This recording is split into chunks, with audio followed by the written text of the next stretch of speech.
Hello everyone. Today we will be understanding the difference between trade discount, cash discount and rebate. Like whenever we are solving questions, we usually come across three types of terms. ये तीन terms हैं. Purchase और cell के case में ये terms use होती हैं. Trade discount, cash discount and rebate. So we need to know कि इन तीनों का एग्जैक्ट मतलब क्या है और इन्हें कैसे अकाउंट करते हैं, क्योंकि डिस्काउंट टर्म होने से और यूजुअली रिबेट भी हम उसी सेंस में यूज करते हैं, तो कई बार स्टूडेंट्स इसमें कंफ्यूज हो जाते हैं और इन टर्म्स को एक की जगह यूज कर लेते हैं, एक दूसरे की जगह सेम टर्म को फॉलो कर लेते हैं. But these are different terms और इनके अकाउंटिंग भी डिफरेंट है. Let us start with the first, trade discount. जो इसका नाम है that is the meaning. Trade discount का मतलब वो डिस्काउंट जो ट्रेड के कारण दे रहे हैं. और ट्रेड क्या होता है? Purchase and sale of goods. मतलब जब आप डिस्काउंट गुड्स की किसी पर्टिकुलर क्वांटिटी को ट्रेड के लिए देते हो, मतलब आप गुड्स का अगर एक लिमिट तक या अप टू सर्टेन पॉइंट अगर आप परचेज या सेल करोगे तो आपको डिस्काउंट मिलेगा, उसे हम ट्रेड डिस्काउंट कहते हैं. So it is an allowance given by the seller of goods out of the selling price or list price of the goods on purchase of goods in large quantity. मतलब जब आप ज़्यादा bulk में चीज़ें खरीदते हो तो उस टाइम जो डिस्काउंट दिया जाता है उसे हम ट्रेड डिस्काउंट कहते हैं. और कोई भी डिस्काउंट हो, चाहे वो ट्रेड डिस्काउंट हो, रिबेट हो या कैश डिस्काउंट हो, ये सारे क्या हैं? These are allowances given by the seller. ये हमें याद रखना है, ये हमेशा सेलर देगा. कभी have you ever come across कि आप कोई गुड्स खरीदने जाते हो और आप बाय करते हुए वेंडर को बोलो, सेलर को बोलो कि चलो मैं तुम्हें डिस्काउंट देता हूँ, तो जो बायर है वो डिस्काउंट नहीं देता. सेलर कहेगा कि मेरी चीज़ है, मैं इसका सेलिंग प्राइस बता रहा हूँ, तो उस पर डिस्काउंट अगर देना है तो वो मेरा राइट है. ठीक है. सो सब तरह के डिस्काउंट हो या रिबेट हो वो कौन देता है? सेलर. Always seller. सो ट्रेड डिस्काउंट भी सेलर ही देगा, बट कब देगा? On purchase of goods in large quantities और इन बल्क. लाइक आप शॉपिंग पे जाते हो तो कई बार आपने देखा होगा शॉप्स पे लिखा है if you buy more than 3 goods और मोर देन 5 गुड्स तो एडिशनल 10% डिस्काउंट मिलेगा. मतलब ये क्वांटिटी बेस्ड डिस्काउंट है. अगर आप एक गिवन क्वांटिटी से ऊपर खरीद रहे हो या ज्यादा चीजें खरीद रहे हो तो आपको ये डिस्काउंट मिलेगा. राइट. सो ये लिस्ट प्राइस को कम करेगा, उसकी सेलिंग प्राइस को कम करेगा, तो लिस्ट प्राइस में से हम ये डिस्काउंट काट कर बाकी अमाउंट सेलिंग प्राइस या परचेज प्राइस मान लेते हैं. सपोज आप किसी शॉप पे गए, उसने शर्ट्स पर सेल लगा रखी है and he says that on purchase of say 3 or more shirts, up 20% discount is given. Now it doesn't say cash discount or trade discount, but हमें समझ लेना है क्योंकि ये डिस्काउंट इसलिए मिल रहा है कि आप एक क्वांटिटी, फिक्स्ड क्वांटिटी खरीदोगे. ठीक है, आप बल्क में चीज खरीदोगे तो आपको ये डिस्काउंट मिल रहा है. सो ये जो डिस्काउंट है ये ट्रेड डिस्काउंट है. राइट. सो ट्रेड डिस्काउंट आपके सेलिंग प्राइस को या लिस्ट प्राइस को कम कर देते हैं. So suppose you buy 3 shirts, आपने 1000 रुपीज ईच की 3 शर्ट्स खरीद ली, तो उनका लिस्ट प्राइस कितना हो जाएगा? 3 शर्ट्स ऑफ 1000 ईच, सो 3000. तो जब वो आपका बिल बनाएगा, मतलब इनवॉइस बनाएगा, तो उसमें से वो लेस कर देगा ट्रेड डिस्काउंट. कितना? 20% एट द रेट ऑफ 20%. सो आपका 3000 का प्राइस था, सो 3000 का 20% डिस्काउंट परसेंटेज हटाया, सो 600. सो आपका बिल कितने का बनेगा? ये आपका बिल्ड अमाउंट होगा. ठीक है, आपकी बिलिंग हो जाएगी 2400 की. सो इसमें क्या होता है? ट्रेड डिस्काउंट दिया जाता है because of bulk quantity, large quantity की वजह से. सेकेंडली इसको इनवॉइस में एडजस्ट करते हैं, सो इसको बुक्स ऑफ अकाउंट्स में नहीं लिखा जाता. तो जब इसकी एंट्री की जाएगी, सो वेंडर अपनी बुक्स में एंट्री करेगा सेल की कि आपको 2400 रुपीज की सेल की गई. So his entry will be bank account debit to sales account. Okay. So this is list price less trade discount. So trade discount हटा के जो वैल्यू है उसे सेलिंग प्राइस मानेंगे और उस पर एंट्री होगी।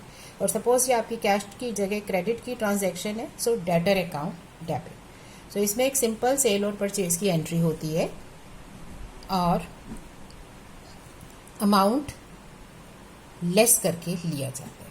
Now in your books, that means in the books of purchaser ने ये चीजें परचेज की है, सो उसके लिए हो जाएगा purchases account debit, right.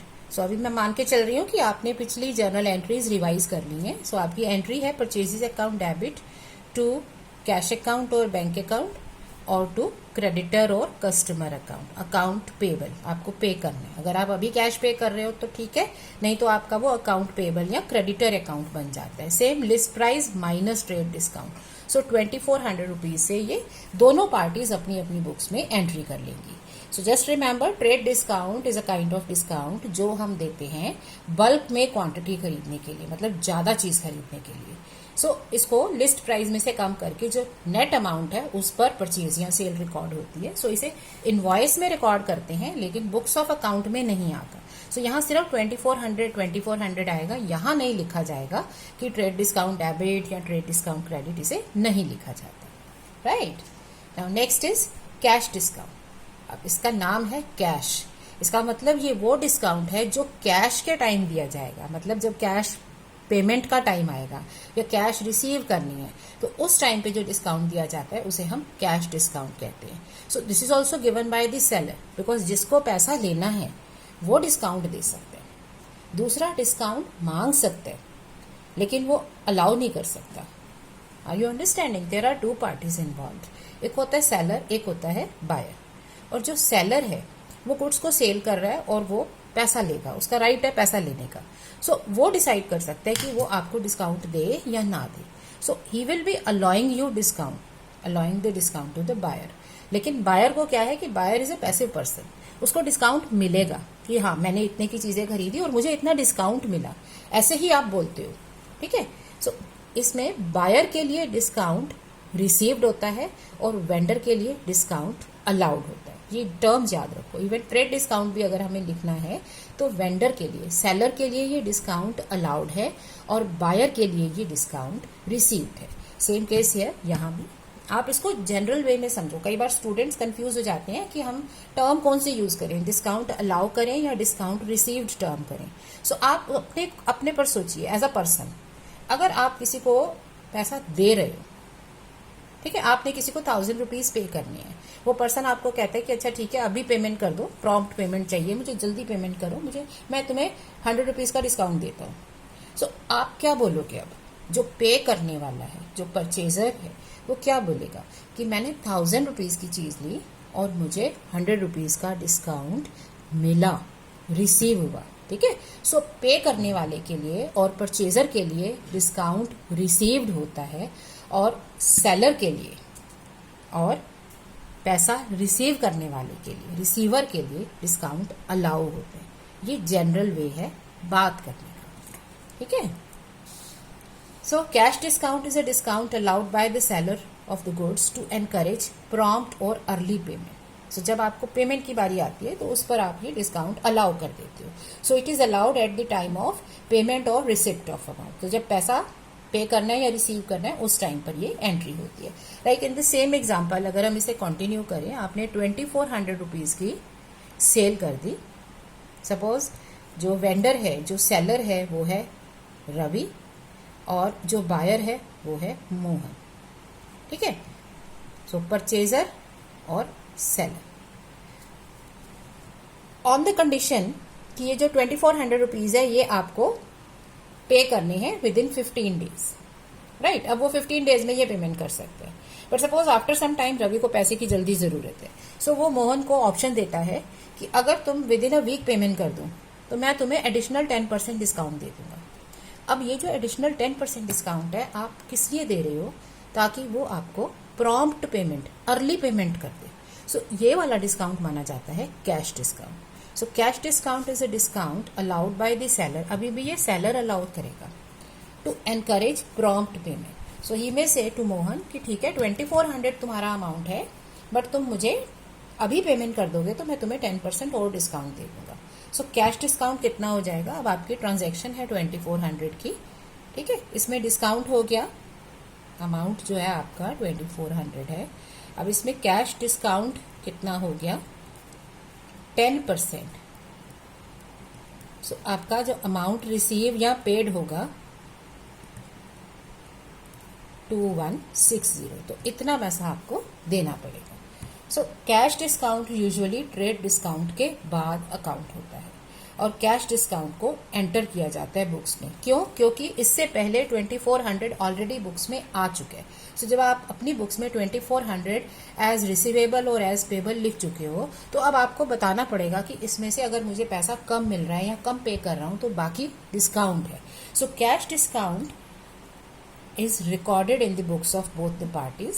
Now in the books of seller या receiver, it is called discount allowed. For him it is an expense. एक expense या loss हो जाता है। आप अपने आप को रिसीवर की जगह या सेलर की जगह रखो, आपने 2400 रुपीज का सामान बेचा, तो आपको 2400 मिलना चाहिए, बट अगर आपको जल्दी पैसा चाहिए आप उसे एडिशनल डिस्काउंट दे देते हो तो आपको पैसा कम मिलेगा ना। सो आपके लिए ये एक्सपेंडिचर या लॉस है। But from the point of view of purchaser, अब जो परचेजर है या जो पेई है जिसे पे करना है, उसके लिए ये क्या है, डिस्काउंट रिसीव्ड, उसे डिस्काउंट मिल गया, उसे फायदा मिला, ओके, उसके लिए ये गेन है। गेन क्यों है? क्योंकि जहां उसको 2400 पे करना था, अब वो 2160 देके 2160 देके अपना अकाउंट क्लोज कर देगा कि बस मुझे और कुछ नहीं देना, मेरा अकाउंट खत्म है क्योंकि तुमने मुझे बाकी डिस्काउंट दे दिया। सो जब आपको कम पैसा देना पड़ता है आपको फायदा होता है, राइट। और अगर आपको किसी से कम पैसा मिले तो आपका एक्सपेंडिचर या लॉस है। सो सेलर के लिए ये डिस्काउंट अलाउड है, परचेजर के लिए ये डिस्काउंट रिसीव्ड है, प्रॉफिट है। अगेन रिमेंबर, आप कौन सी टर्म यूज करोगे? सेलर के लिए यूज करोगे अलाउड, डिस्काउंट अलाउड, परचेजर के लिए होगा डिस्काउंट रिसीव्ड। अगर आपको इस टर्म में कभी भी कंफ्यूजन लगे कि मैं इसमें कंफ्यूज्ड हो कि कौन सी टर्म यूज करनी है, तो आप उस पर्सन की जगह खड़े हो जाओ कि मैं सेलर हूं, और अब आप इसी बात को खुद से बोलो कि मैं सेलर हूं, मैंने 2400 रुपीज का सामान बेचा और मुझे पैसा चाहिए, तो मैंने उस पर्सन को कहा कि तुम मुझे अभी पैसा दे दो तो मैं तुम्हें इतना डिस्काउंट, मैं तुम्हें 10% डिस्काउंट, अब आपको क्या बोलना पड़ेगा, अलाउ करूंगा या रिसीव करूंगा। सो एज अ सेलर आप हमेशा यही बोलोगे कि मैं तुम्हें इतना डिस्काउंट देता हूं, सेलर डिस्काउंट देगा। So for seller it is discount allowed. और बायर इसी बात को कैसे बोलेगा? अगर आप कोई चीज खरीदने जाते हो और इस तरह से आपको डिस्काउंट मिलता है तो आप क्या बोलोगे आके? आप यही बोलोगे ना, मैंने 2400 का सामान खरीदा तो मुझे प्रॉम्प्ट पेमेंट पर इतना डिस्काउंट मिल गया। सो आपके लिए वो डिस्काउंट रिसीव्ड है। सो ये टर्म्स हमेशा सही यूज करना है। डिस्काउंट रिसीव्ड एक प्रॉफिट है, गेन है, डिस्काउंट अलाउड एक एक्सपेंडिचर है। इट्स वेरी लॉजिकल, अकाउंट्स बहुत लॉजिकल है। उसको अगर आप in person as a person खुद सोचोगे, अपने ऊपर वो ट्रांजेक्शन समझकर सोचोगे, तो आप हमेशा समझ पाओगे कि ये एक्सपेंडिचर है, इनकम है, क्या है। ऑलराइट। सो अब कैश डिस्काउंट क्या हो गया? ये दिया जाता है for encouraging prompt or early payment. Secondly, it is recorded in the books of both the parties. So now in the books of seller, ये सेलर ने पहले सेल की थी, अब इसे पैसा मिल रहा है, सो वो लिखेगा बैंक अकाउंट डेबिट। पैसा मिलेगा किससे? उसको ये पैसा मिलेगा डेटर से। सो नॉर्मली जब हमें किसी पर्सन से पैसा मिलता है तो हमारी एंट्री होती है bank account debit. Debit what comes in to the, जो भी क्रेडिट में पर्सन का अकाउंट कैंसिल करना, क्योंकि जब उस पर्सन ने पैसा देना था डेबिट कर दिया, अब उसे क्लोज करना है तो उसे क्रेडिट करेंगे। अब क्या होगा, इसके बीच में हमें डिस्काउंट को रिकॉर्ड करना होगा, कैश डिस्काउंट को। सो आपके डेटर का जो अमाउंट है वो आप यहाँ लिखोगे, क्योंकि ये अकाउंट अब क्लोज होना है, और यहाँ आपको जितनी कैश रिसीव हुई, सो ऑब्वियसली आपने डिस्काउंट अलाउ किया तो आपको कैश कम मिली है, सो आपका डिफरेंस डेबिट में आ जाएगा। क्योंकि किसी भी एंट्री में total of all debits should be equal to the total of credits, right. So जितना आपका डेबिट है उतना क्रेडिट होना चाहिए। अब आपका क्रेडिट ज्यादा है तो आप डिस्काउंट अलाउड को डेबिट कर दोगे। इसको इस तरह से भी समझ सकते हो, जैसे हम give and take what we receive and what we pay की लैंग्वेज में जब हम स्टडी करते हैं जर्नल एंट्री को, what we receive this much cash. जैसे इसी केस में we received 2160, what we paid nothing but we are to cancel the account, cancel 2400 rupees account. ये हमारी अंडरस्टैंडिंग है ट्रांजैक्शन की। लेकिन इसमें हमारा रिसिप्ट और पेमेंट मैच नहीं कर रहा। जब हमारा रिसिप्ट और पेमेंट मैच नहीं करता तो अभी हमारा डिफरेंस यहाँ आ रहा है। तो क्या ये रिसीवेबल है? नहीं, ये हमें मिलना ही नहीं है, क्योंकि इतना तो हमने उसको डिस्काउंट दे दिया। सो ये हमें कभी नहीं मिलेगा, तो हमारे लिए ये लॉस हो गया। जहां इतने पैसे मिलने थे 2400, अब आपने उसको ऑप्शन देने के बाद आपको इतना पैसा मिलेगा। सो 2400 में से 240 आपने डिस्काउंट अलाउ कर दिया एज ए लॉस, या ये आपको एक्सपेंडिचर हो गया। सो नॉमिनल अकाउंट का रूल है डेबिट ऑल एक्सपेंसेस। सो आपकी जर्नल एंट्री हो जाएगी bank account debit, discount allowed debit to debtor account. Narration कैसे लिखोगे? Being cash received after allowing discount of 10%। Now same in the books of purchaser. Purchaser कैसे इसकी recording करेगा? जब आपने परचेजेस की, आपने एंट्री की परचेजर टू क्रेडिटर। अब क्रेडिटर को पेमेंट करनी है, तो आपकी एंट्री होनी चाहिए creditor account debit to cash और बैंक अकाउंट, राइट। यहां पर आप लिखोगे पेमेंट जितनी आपने की, like in this case you paid 2160। Creditor में लिखोगे आपका अमाउंट पेबल, जितना अमाउंट आपका टोटल पेबल था। तो आपका डेबिट और क्रेडिट मैच नहीं कर रहा। अगर डेबिट और क्रेडिट को मैच कराना है तो 240 यहां लिखना होगा। अब ये क्या है, ये क्यों आया? क्योंकि आपको डिस्काउंट रिसीव हुआ, आपने डिस्काउंट अर्न किया। सो इस डिफरेंस को हम लिख देंगे डिस्काउंट रिसीव्ड अकाउंट। आपके लिए ये इनकम बन जाएगी, आपका ये प्रॉफिट है, क्योंकि आपको कम पैसा देके पूरा अकाउंट कैंसिल करने को मिल गया, right. So this is cash discount. So remember, trade discount होता है ट्रेड की वजह से, ट्रेड मतलब परचेज और सेल ऑफ गुड्स, और कैश डिस्काउंट होता है कैश पेमेंट की वजह से। सो ये आपका सिक्वेंशली चलता है। जब भी कोई ट्रांजैक्शन होगी तो पहले ट्रेड डिस्काउंट आता है, उसके बाद पेमेंट के टाइम कैश डिस्काउंट आता है। ट्रेड डिस्काउंट रिकॉर्ड नहीं होता, वो सिर्फ इनवॉइस बिल में लिखते हैं और एंट्री में नेट अमाउंट लिखते हैं। बट कैश डिस्काउंट हमें रिकॉर्ड करना होता है as an expenditure for seller और as an income for buyer, purchaser, जिसे पेई भी बोलेंगे, राइट। सो इसको फिर से समझते हैं। सपोज आपको दिया है Ravi motors sold 10 motors to Radha Hotels at list price of 5,000 each, less 10% trade discount and 2% cash discount on payment within 10 days. So give journal entries in the books of both the parties. So पहले transaction समझ लेते हैं। So कितना है price? Price of 10 motors है 5,000 rupees each into 10, 50,000, right. 10 Motors खरीदी 5,000 each, सो 50,000 हो गया, बट आपने 10% ट्रेड डिस्काउंट दे दिया।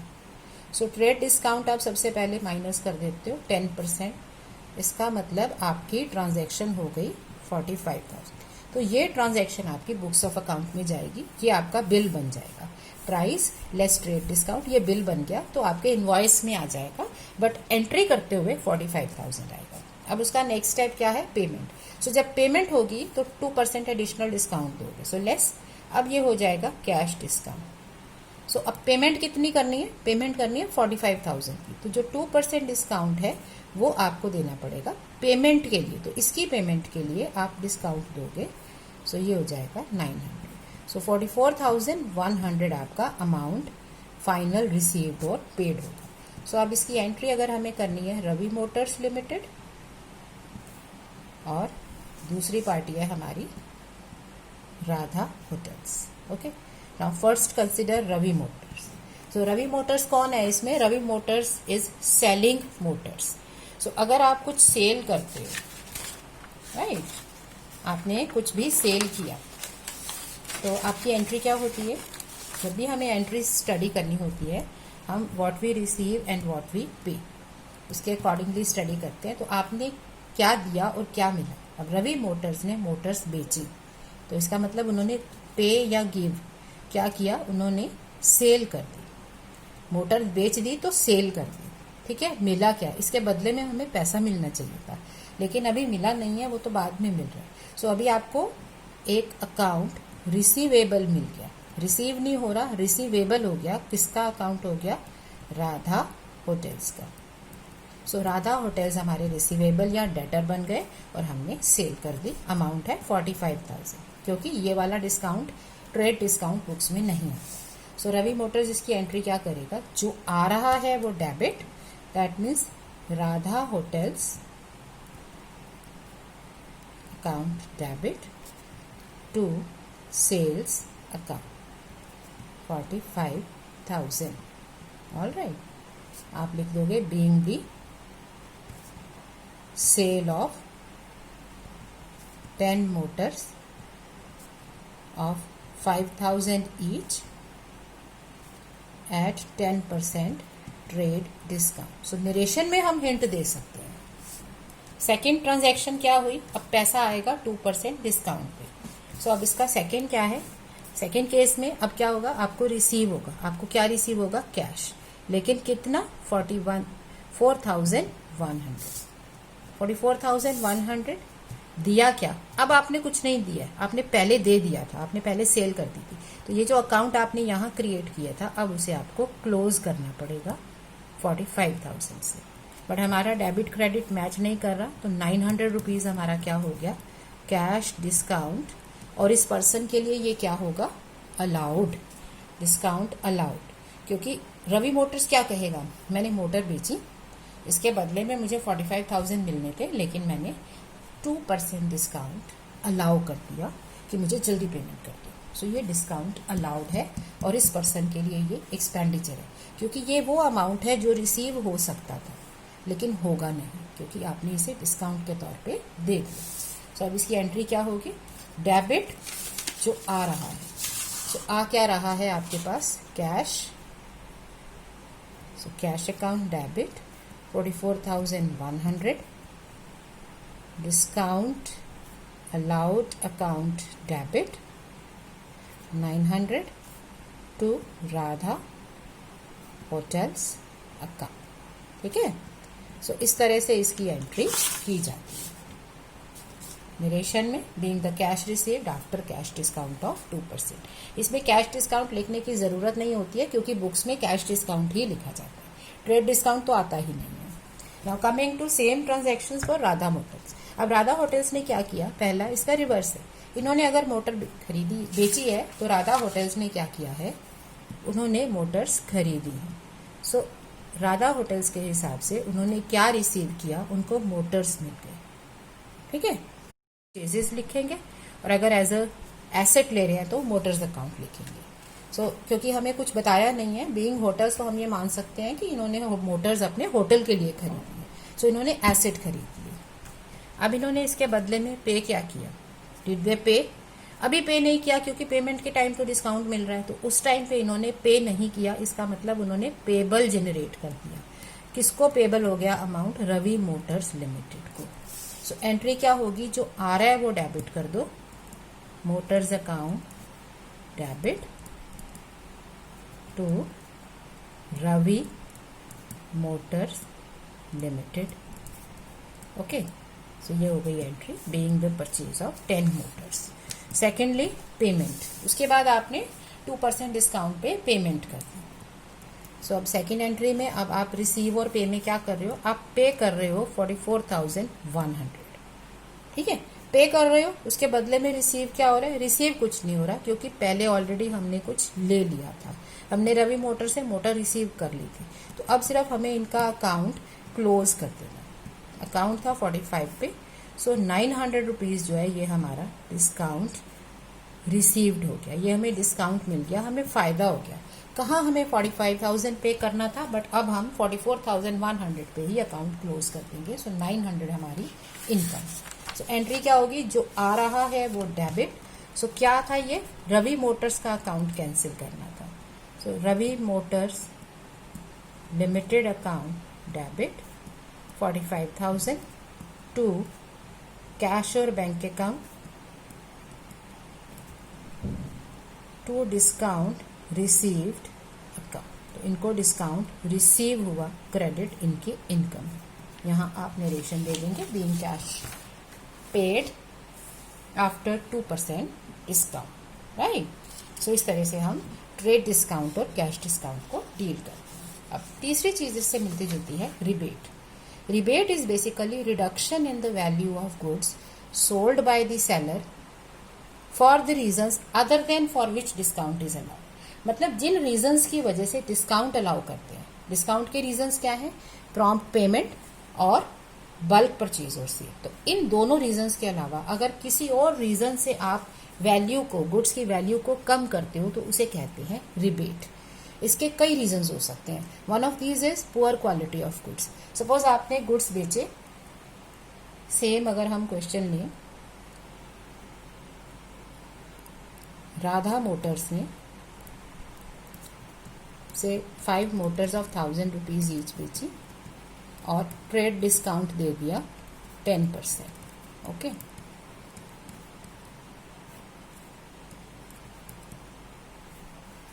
$10,000 इंटू 5 50,000 और ट्रेड डिस्काउंट 5,000, सो 45,000 आपका हो गया बिल्ड अमाउंट। ओके, अब ये आप ले गए। आओ, जो आपका कस्टमर है जिसने ये मोटर्स खरीदी हैं, बाद में उसको लगता है कि नहीं, इन 5 मोटर्स में से एक की क्वालिटी उतनी अच्छी नहीं है। सो आप उसको थोड़ा सा रिबेट अलाउ कर देते हो। क्या देते हो कि चलो ठीक है, इसमें ये पार्ट थोड़ा सा ठीक नहीं है, so you just take a rebate of 1000 rupees. This is rebate, क्योंकि अब वो ना तो बल्क परचेज की वजह से है, ना आप पेमेंट कर रहे हो। अनदर रीजन कैन बी कि आप जब बिलिंग कर रहे थे, अमाउंट हो गया, उसके बाद जो ऑनर है ही केम देयर, वो आया, आप शॉपकीपर जो उसका सेल्समैन है उससे बात कर रहे थे, चीजें खरीद रहे थे, उसके बाद ऑनर आया और मे बी उसका सन आया और then you got to know कि अच्छा ये तो मेरे साथ पड़ा हुआ है, एंड यू स्टार्टेड टॉकिंग। तो आपकी अच्छी फ्रेंडशिप थी। सो अब वो पर्सन आपको, क्योंकि ही नोज यू वेल, सो आपको फेवर करता है कि चलो ठीक है थोड़ा डिस्काउंट दे देता हूँ बिकॉज आई नो यू। सो वो जो आपको अब जो डिस्काउंट दे रहे हैं या जो अब आपकी वैल्यू सेल प्राइस में जो कमी कर रहा है आपके लिए, वो है rebate. So he may give you rebate due to any reason but not the quantity और द पेमेंट। सो 1000 रुपीज उसने रिबेट दे दिया। सो अब आपका हो गया 44,000 की बिलिंग। लेकिन ये जो रिबेट है ये बुक्स में रिकॉर्ड किया जाता है। सो ट्रेड डिस्काउंट और रिबेट में डिफरेंस क्या है? ये जहां बिलिंग में जाता है, रिकॉर्ड नहीं होता अकाउंट्स में, रिबेट रिकॉर्ड होगा। बाकी अकाउंटिंग इसकी रिबेट की कैश डिस्काउंट के जैसे ही होगी। It is either rebate allowed और रिबेट रिसीव्ड। ठीक है। सो अब एज अ परचेजर आप क्या कहोगे? एज अ परचेजर आप कहोगे कि मैंने 45,000 का मोटर्स खरीदी और मुझे 1000 का रिबेट मिल गया। मिल गया मतलब रिसीव हुआ। सो परचेजर के लिए रिबेट रिसीव होती है।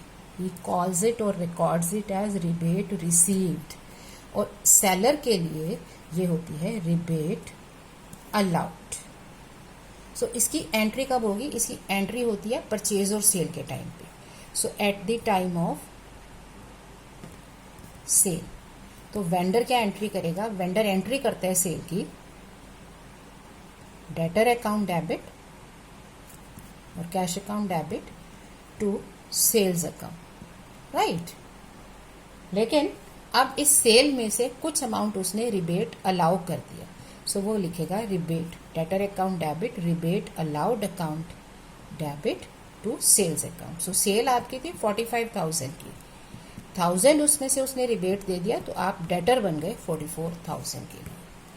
अब इस 44,000 को जब आप पे करोगे तो वो रिसीव कर लेगा बैंक टू डेटर्स, और उस टाइम पे हो सकता है कुछ कैश डिस्काउंट भी मिले। So you need to remember the sequence. सबसे पहले ट्रेड डिस्काउंट आता है, उसके एंड होता है पेमेंट पे cash discount. In between rebate आ सकती है which is due to any reason but not these two, क्योंकि इन दो रीजन की वजह से जब भी प्राइस कम होगा तो उसको या तो आप ट्रेड डिस्काउंट या कैश डिस्काउंट बोलोगे। तो ये किसी और रीजन से है। It is because of your familiarity with the person, or it is because of poor quality of the product, or due to any other reason. यहाँ आपने कुछ चीज़ें खरीदी, जब वो आपके पास पहुंची तो आपने देखा कि उसमें से कुछ एक सामान जो है आपका रास्ते में थोड़ा सा खराब हो गया। अब वो इतना भी खराब नहीं है कि आप वापस पूरा करें, you don't want to, because उसमें भी हैसल होगी, फिर सामान वापस लाओ और नया लेके जाओ। बट थोड़ा सा खराब है तो आप चाहते हो कि इसमें, क्योंकि क्वालिटी खराब हो गई है, so you want to have some balancing, आप चाहते हो कि मुझे कॉम्पनसेट करो कि मेरा सामान थोड़ा खराब निकले, तो वो आपको थोड़ा रिबेट दे देते हैं। सो वो रिबेट बीच में है, ट्रेड डिस्काउंट के बाद, कैश डिस्काउंट के पहले। Now at the time of purchase, ये तो वेंडर करेगा ना, सेलर करेगा अपनी बुक्स में एंट्रीज, लेकिन परचेजर क्या करेगा? परचेजर के लिए क्या है, जब वो गुड्स खरीदता है तो उसकी एंट्री होती है, गुड्स हो या कोई भी चीज़ हो, purchases account debit to creditor account और बैंक अकाउंट। या वो पैसा दे देता है या फिर वो पेबल जनरेट करते हैं। अब इसको डिस्काउंट और रिबेट रिसीव हो रहा है, so he will write rebate received. So purchase आपकी थी सेम 45,000 जो बिलिंग अमाउंट है, बट आपको रिबेट मिल गया 1000 का, सो अब आपका पेबल अमाउंट हो जाएगा 44,000। सो लेटर ऑन अगर आप पे करते हो तो आप 44,000 पे कर रहे हो। सो इस तरह से हम रिबेट को रिकॉर्ड करते हैं। So rebate is an income और गेन फॉर द परचेजर, क्योंकि ये क्रेडिट है, और rebate allowed is an expenditure और a loss for the vendor, क्योंकि अब वेंडर को कम पैसा मिलेगा, उसने डिस्काउंट अलाउ कर दिया, रिबेट अलाउ कर दिया, राइट। सो इस तरह से हम रिबेट को लिखते हैं। I hope the 3 terms are clear to you. अब इनका थोड़ा सा डिफरेंस हम और थियोरी में समझ लेते हैं। So trade discount is allowed on sale और purchase of goods of certain quantity. जब क्वांटिटी बेस्ड डिस्काउंट मिलता है, रिडक्शन करते हैं वैल्यू में, तो वो होता है trade discount. Cash discount is allowed for early और प्रॉम्प्ट पेमेंट, मतलब जब आप पैसा दे रहे हो या पैसा रिसीव कर रहे हो उस टाइम पे जो डिस्काउंट होता है उसे कैश डिस्काउंट बोलते हैं। और इन between rebate is allowed for reasons other than these specified, मतलब जब ट्रेड डिस्काउंट नहीं है, कैश डिस्काउंट का केस नहीं बन रहा, लेकिन आप फिर भी कुछ डिस्काउंट दे रहे हो तो उसे रिबेट बोलते हैं, right. Nature of transactions, now trade discount, rebate, they are allowed on both cash and credit transaction. So चाहे कैश में परचेज सेल हो रही है या क्रेडिट में हो रही है, ये डिस्काउंट अलाउड होते हैं। और कैश डिस्काउंट परचेज और सेल के टाइम पे नहीं होता, कैश डिस्काउंट होता है पेमेंट के टाइम पे, क्लियर है। सो whereas trade discount and rebate is given at the time of sale or purchase, cash discount is given at the time of payment. Next is recording. अब recording में 2 point बनते हैं, क्योंकि recording 2 जगह है, एक है इनवॉइस में और एक है आपका बुक्स ऑफ अकाउंट्स में। So trade discount is not recorded in the books of accounts, whereas rebate और कैश डिस्काउंट दोनों रिकॉर्ड किए जाते हैं बुक्स ऑफ अकाउंट्स में। इसका ऑपोजिट क्या है? इनवॉइस में recording, deduction from invoice. So trade discount is deducted from the invoice, मतलब आपके बिल में माइनस करके दिखाते हैं, और रिबेट वगैरह वहां डिडक्ट नहीं होते, बट वो अकाउंट्स में आते हैं। नेक्स्ट इज रिलेशन, कि इसका रिलेशन किससे है। So trade discount is related to purchase और sale of goods of certain quantity.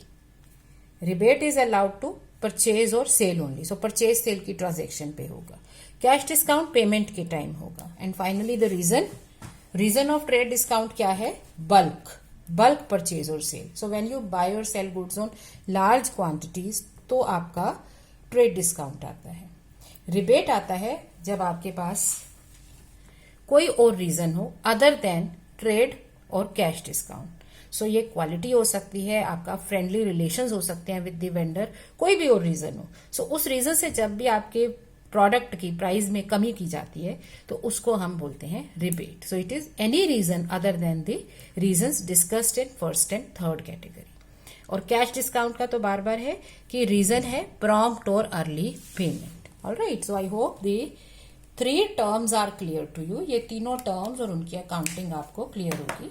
Trade discount accounts में नहीं आते, रिबेट और कैश डिस्काउंट दोनों अकाउंट्स में आते हैं। Alright, so that completes this.